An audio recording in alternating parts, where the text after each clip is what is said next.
I'm delighted to be here and meeting some people. I was thinking about being here in the United States at Yale University 10-15 years ago, and working and meeting with people like Scott and Ruth, and trying to think how we could bring further the dialogue between a more, in quotes, European perspective on health promotion and health literacy and the way it was being discussed here in the United States.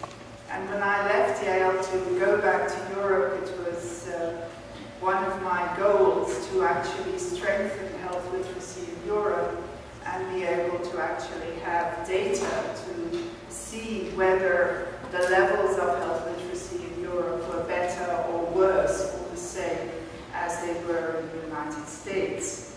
And as you heard, in joining forces, we were successful to actually get the European Health Literacy Survey. But I think it's important to keep in mind for the discussion how we want to move forward is why did we push for health literacy in general and the European Health Literacy Survey in particular.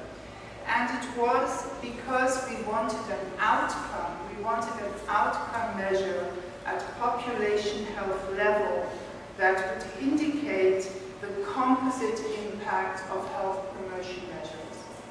We wanted to move away from just having a program by program by program success or failure rate. We wanted to be able to show at the aggregate population level how health literate is a population, and from that deduct how well a society has been doing in terms of investment in skills and capacity of its population to deal with health issues.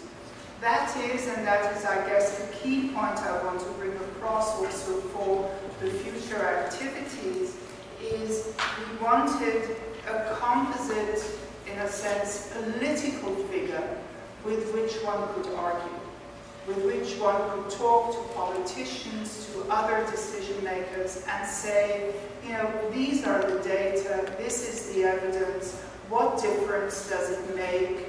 Are you fulfilling your responsibilities as a state, as an employer, as a society? And we have that now in Europe, and the figure we have is just as ominous as the very same figure here in the United States, 47%. 47% of the population do not have enough health literacy in Europe.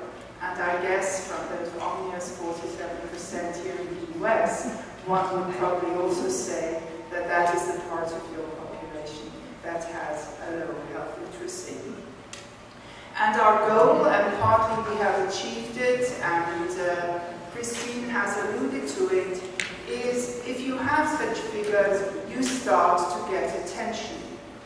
And we, a couple of weeks ago, got the attention of all the Austrian media at a big press conference because, of course, the media likes crises and problems, because Austria has a low level of health literacy compared to other European countries. That was news, that was politically a question, an issue, and as Christine has indicated to you, it was one of the reasons why we find health literacy as a political goal in Austria now. It is not acceptable. It is not acceptable for a European welfare state to have such low levels of health literacy, particularly if they are low in comparison to others. So I think this question of, you know, how do we see health literacy? Do we, in quotes, only measure it at the individual level, at the community level, or do we measure it as at the population level to be able to say this is a politically critical figure and it talks to us about where we need to invest in our society? That also means, and with this I reflect some of the discussions we had during the day, it also means it doesn't so much matter whether we all agree on the same definition of health literacy. I think, you know, let's continue to fight about that. But we need to be clear when we communicate with decision makers what are the dimensions of health literacy. What is it we want to tackle? And I would put to you that it is 4 things we want to tackle and 4 things that we can put across to decision makers. One is the fact that we need to equip people with the possibility to make healthy choices in an environment that is basically detrimental to health. I think that is an issue we need to bring across. Some people call this a toxic environment, and we need to be able to show how that is influenced or not through higher health literacy. We need to be able to indicate how people get the skills and whether they have the skills to self-manage their health behaviors and to live with chronic disease and support their families with coping.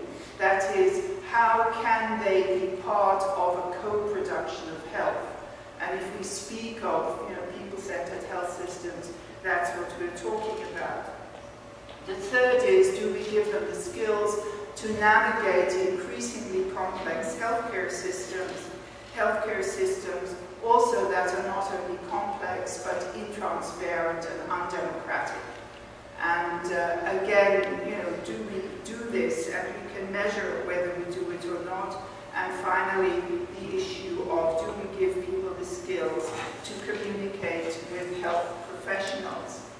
So if we take those 4 dimensions, then health literacy is about measuring how well equipped people are to do this, work in those 4 dimensions.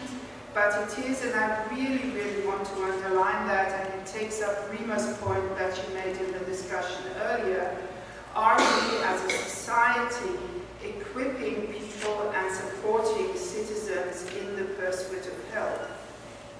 And I would put to you that it is unacceptable, I'd like to underline that it is unacceptable in a modern democracy that 47% of a population do not have the skills and that we do not make available the environment for them to actually use the healthcare system adequately and to access health adequately.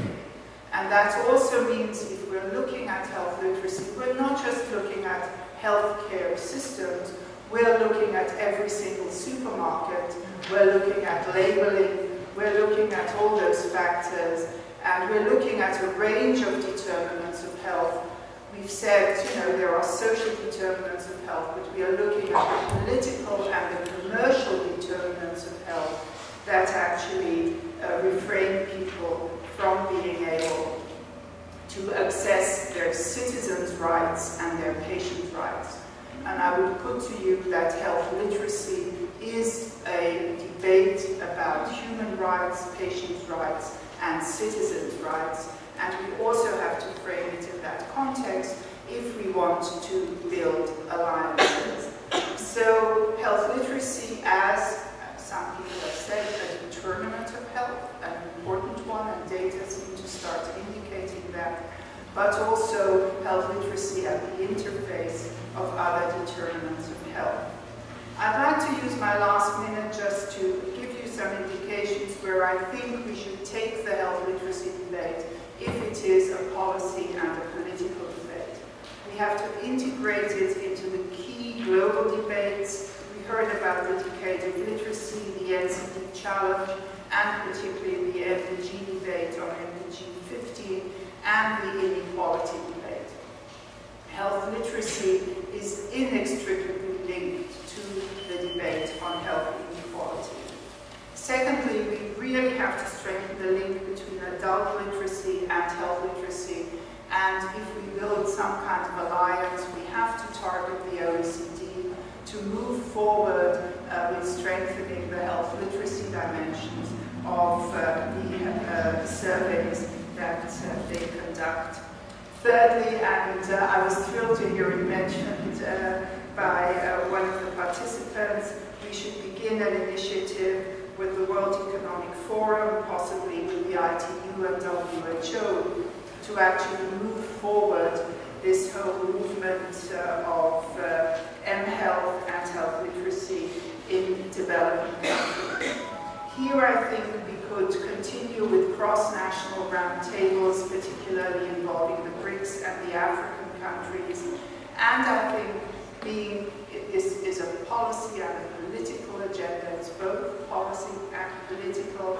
I think as a family of health literacy people, we should start developing policy briefs with arguments about the economic argument for health literacy, the costs of low health literacy, the unacceptability of excluding 47% of the population, the contribution of health literacy to achieving healthy life years, making health literacy part of the health quality agenda, as we've heard, and health literacy obviously as being central to a patient-centered healthcare system.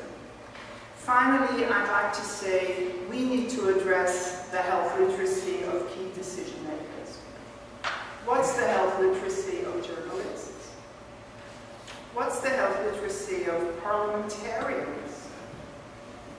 What's the health literacy of mayors and business leaders?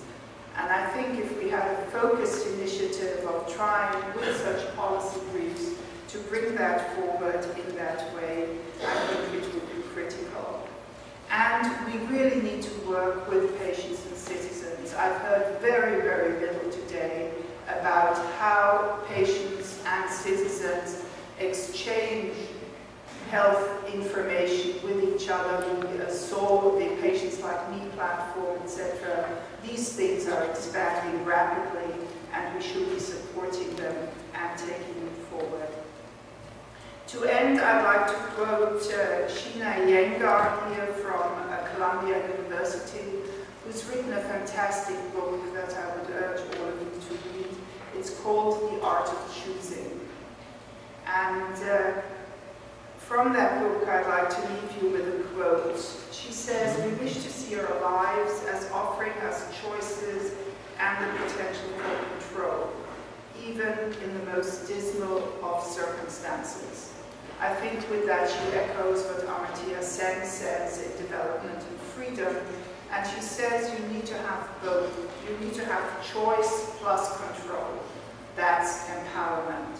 What our modern societies often offer is choice without control, without knowledge, without skills, and I think that is irresponsible.